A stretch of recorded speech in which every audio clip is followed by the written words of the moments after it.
సంజయ ఉవాచ ఏవముక్త్వా తతో రాజన్ మహాయోగేశ్వరో హరిః దర్శయామాస పార్థాయ పరమం రూపమైశ్వరం.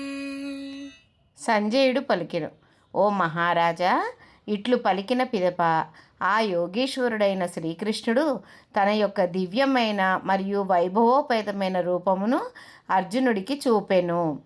ఇక్కడ సంజయుడు ఆయనను యోగేశ్వర అని అంటున్నాడు.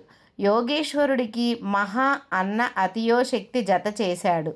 సంజయునికి తన గురువు వేదవ్యాసునిచే దూరదృష్టి వరం ఇవ్వబడింది కాబట్టి ఆయనకు కూడా భగవంతుని విశ్వరూపమును అర్జునుడు చూచిన విధముగానే చూశాడు.